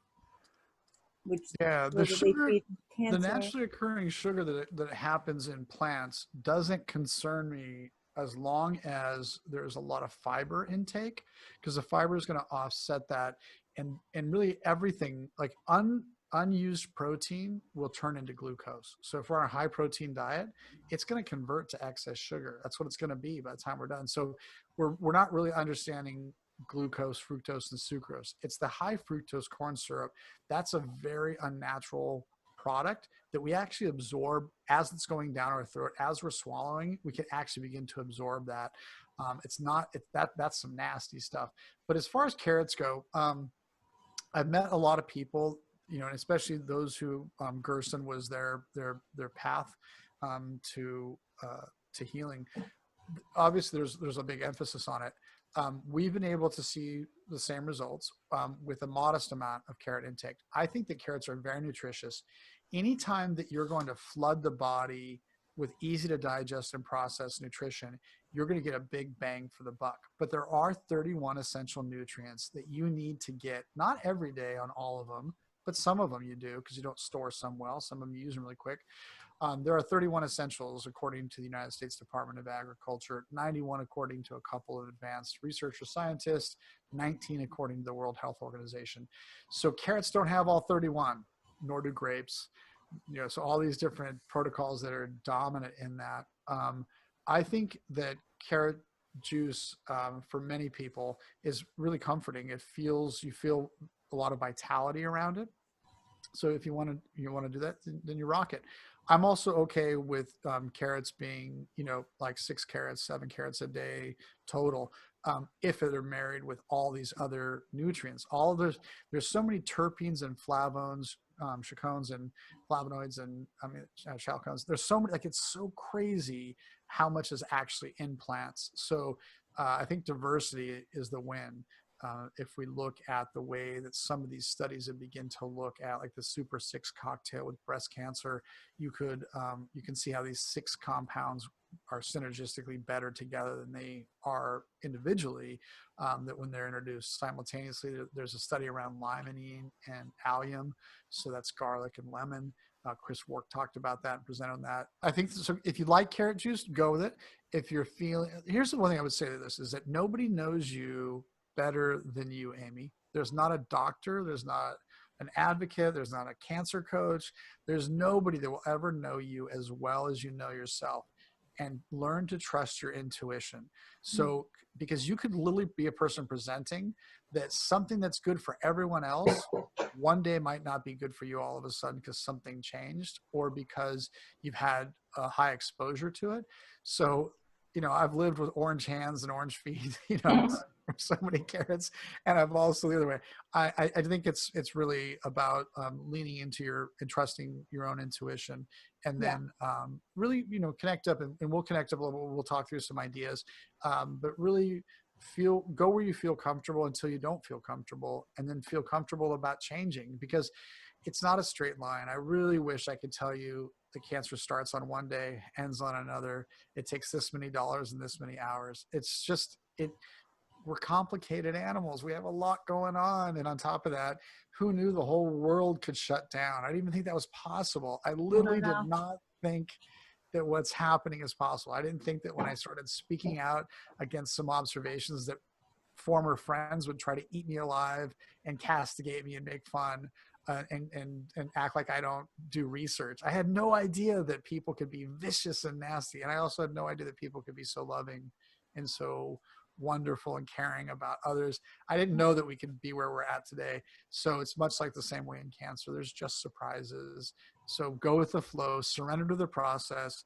This can be the best thing that ever happened to you. I know it's scary, especially when they start using the M word and it's a recurrence. Oh my gosh, like I get it. No, yeah, no, it is one of the best things that's ever happened. Actually, I start to have my own voice and live my truth. Really, that's. I love that.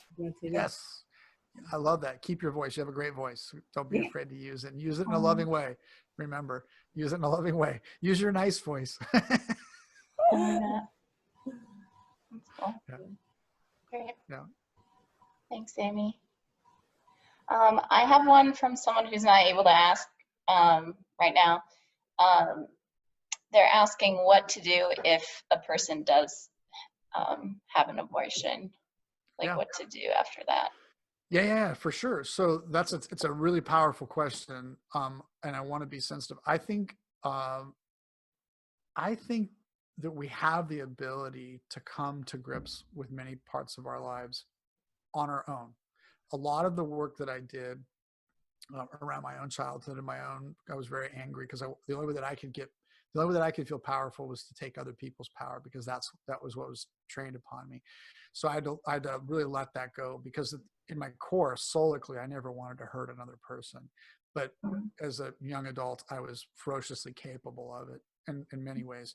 And I was quite the scrapper, and I ended up being well-trained in hand-to-hand combat and some other things. So I became somebody that I didn't want to be. A lot of that work I was able to do on my own, but there's also some benefit from interviewing and finding some people who have some expertise in facilitating some of these. And that I wish was also a straight line. So typically around the termination of a pregnancy, the word abortion, there is a lot of social conditioning. And then it's especially bad if you're Catholic or if you're of a Christian faith that tends to be very dogmatic or whatever. So your solution might also be in that same space. It might be finding a counselor of that same bend that can help you sort of reassign that or not.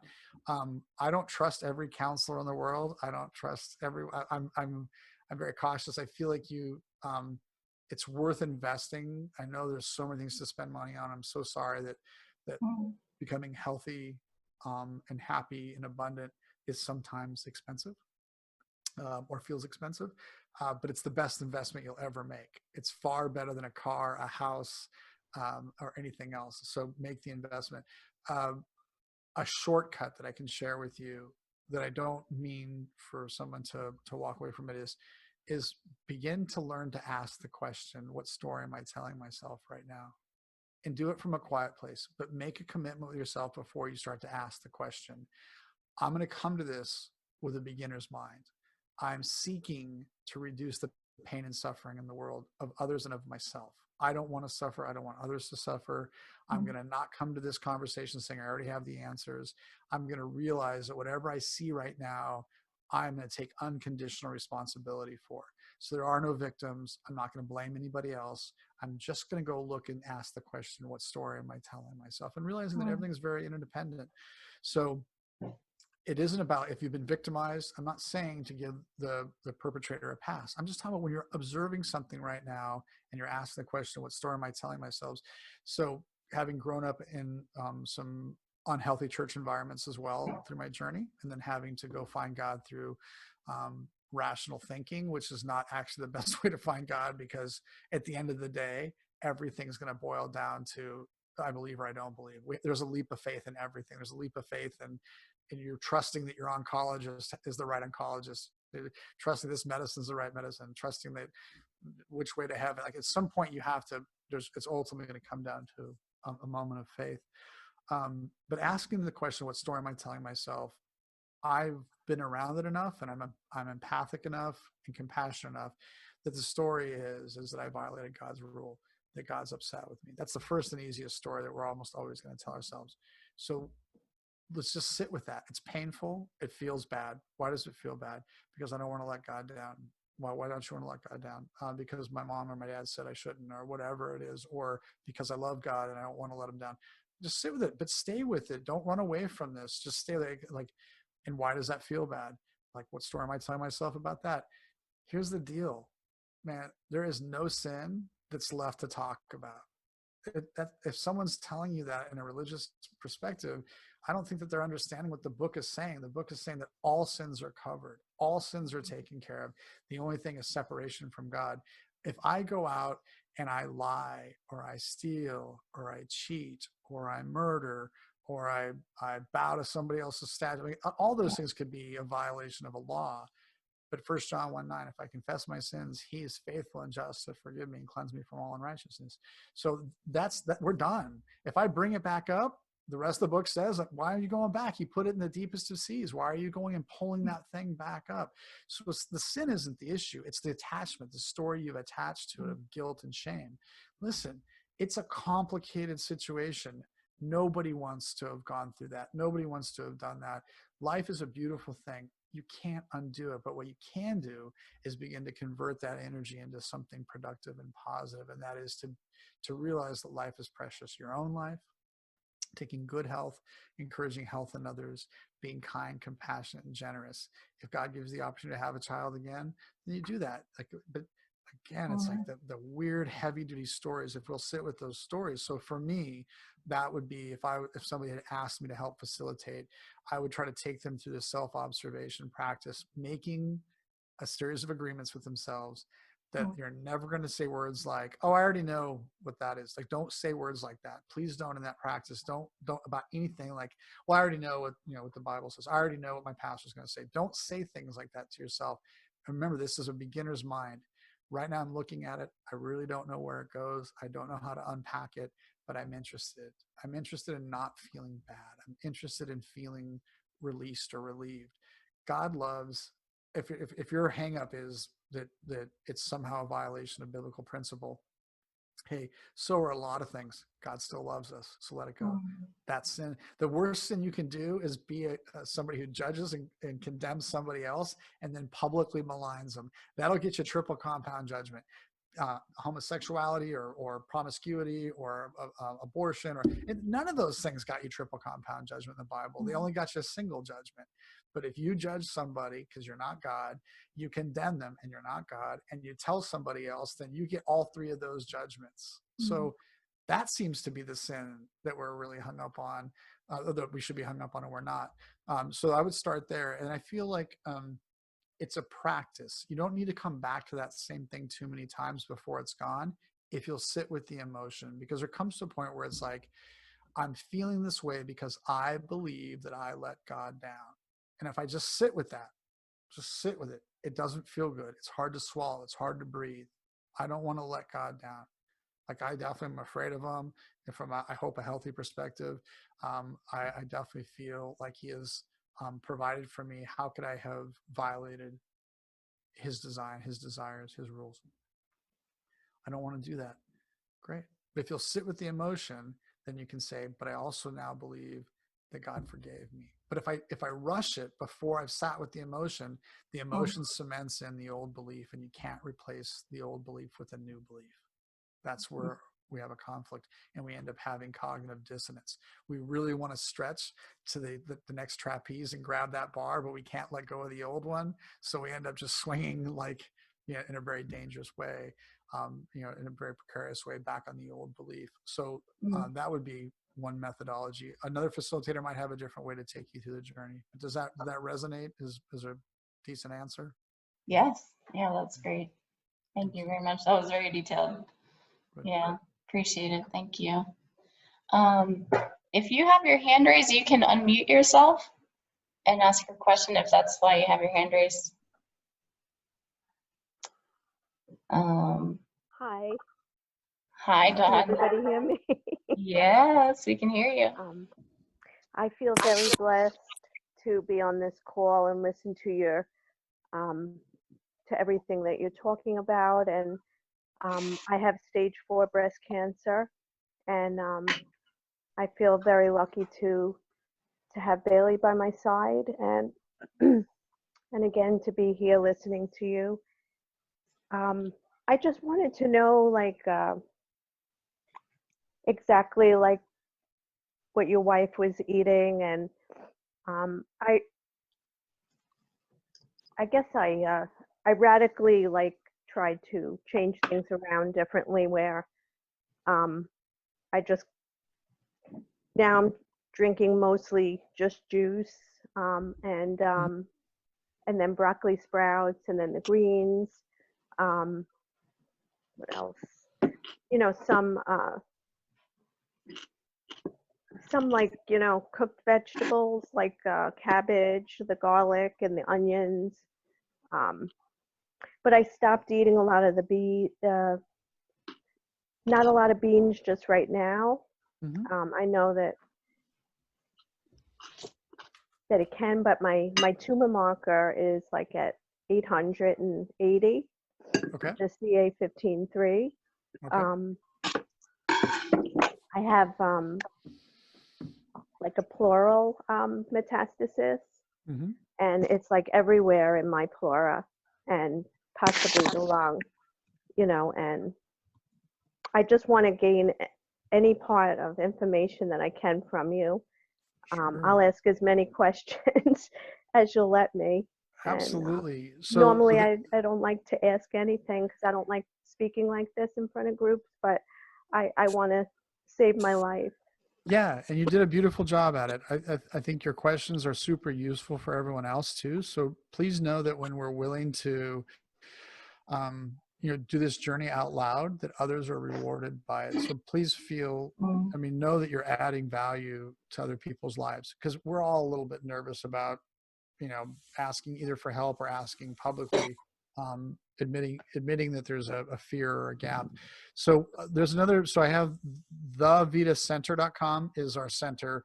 Then there's the Vida Protocol, VIDA, thevidaprotocol.com.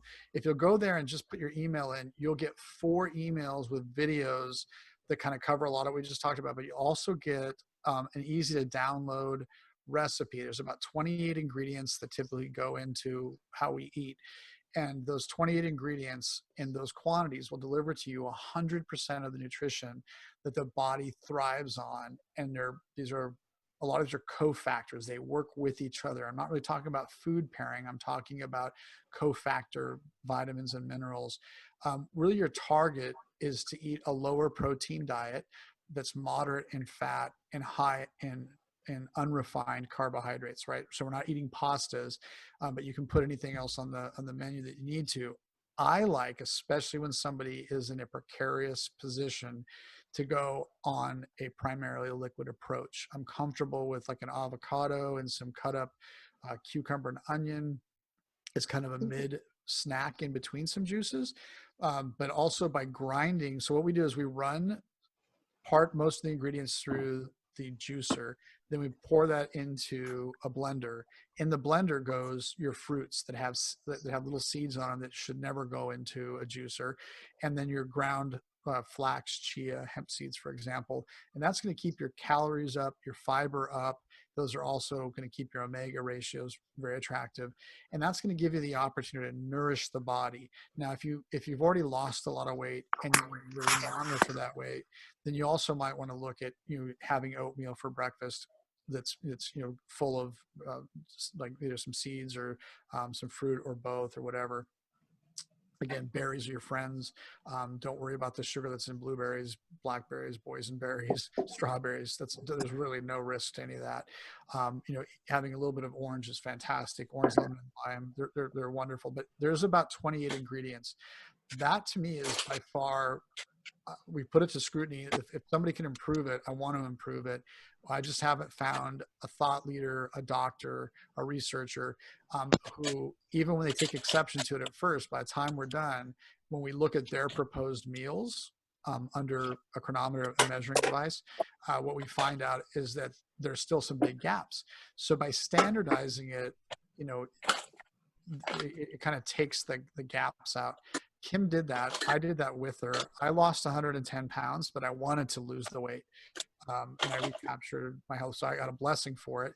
Kim, we just had to make sure that we kept enough of the ground flax and chia and hemp and things like that. And then we also created some calorie bombs for her, which were things like dates and nuts and some other things that were made into little power bars or power balls. And Kim's not a big eater, so I had to kind of push that on her a little bit. So I'd encourage you to, similar, if you need to add weight on, every pound of body weight for most people, except for Chris Wark, and I'm not saying that flippantly, it's honest, most people, 3,500 calories represents a pound of body weight. So if you need to add a pound, eat 500 extra calories a day, and at the end of 7 days, you'll have gained a pound. Where Chris is different is that Chris has a very hypermetabolic syndrome around. He's very optimized, and so he literally needs to eat 3,500 calories a day, or he'll lose body weight, which is very unusual. But I've lost, like I've said, 110 pounds. I've been able to modulate. I've gone up and down. I can play with this all day long. I've helped other people through obesity. And I've also helped people who are cachexic or have lost too much weight to put some weight back on. So we lived on a juicing protocol for 11 months. I competed on the end of 11 months in a Spartan 300 competition in San Diego as the oldest participant. I was the only one that was able to complete it in 20 minutes. Therefore, I earned the title of first, second, and third, of which I was happy to give away second, third, but I kept first for myself. So as a raw vegan liquiditarian, I can tell you that you can thrive and survive. But I also want to honor that our minds are the most powerful medicine. So if we're feeling distressed because we're feeling like I'm not going to thrive on this, then adjust it as necessary. But really, the colors of the rainbow, nutrient dense and nutrient diverse. And if that starts to sound familiar, that's Dr. Fuhrman's language, Fuhrman. And I think that Dr. Fuhrman's approach is one of the easiest to adopt if you're not going to do like a juicing protocol like we approached. But I'm also just really flexible. I just want you to know, Don, that honestly, if it's too complicated and you just don't know what to do, so you don't do the best you could do, it all falls apart. So you follow something you can get your head wrapped around. I know that sounds like a lot of work if you see the juicing recipe, but I promise you, I've recorded it multiple times, and I think I still have the recording. 23 minutes. The last time I recorded it, we had to chase a monkey out of the kitchen, not making it up. And we goofed around. We had a great time. And I sped it up. And some people said, I don't think it was 23 minutes. I want an unedited version. I was like, okay. So I went back and pulled the speed off of it. And I was like, it's still 23 minutes runtime. I still chased the monkey out of the kitchen. Like you get good at it when you practice. And I'm happy to record again so that I can show people a couple of the shortcuts around juicing. Don't make a big to-do out of it. It's really pretty basic. We just always juiced before we ate. We didn't, or drank. We didn't juice and then save it for 3 days. We didn't know that was even an option. We were told it was sacred. We were told that this will heal your body. We weren't big believers. 2 weeks later, we felt amazing. 2 more weeks later, we saw a 50% reduction. We were believers. All of a sudden, like, there was no confusion. We were like, I only stopped because I took over the chief operations officer of a medical meal company, and doctors said, do you eat your food? And I said, no, I'm a raw vegan liquiditarian. Like, they're just kind of like, what? Like, yeah, I only eat raw liquid food that's plant-based. And they were like, oh man. I was like, yeah, never mind. Here's me eating the food. And then, and we laughed about it, but I probably would have continued. And maybe some point I'll do another year of it just to do it, because it literally is amazing how well the body functions. But it isn't, I wasn't just doing cold pressed juices. I wasn't doing any cold pressed juices. I was doing a slow speed masticating juicer, $200, $250 juicer, put that into the blender, and then put the powders, like if you like spirulina and chlorella, and if you happen to do amla or something, put it in there and with the berries.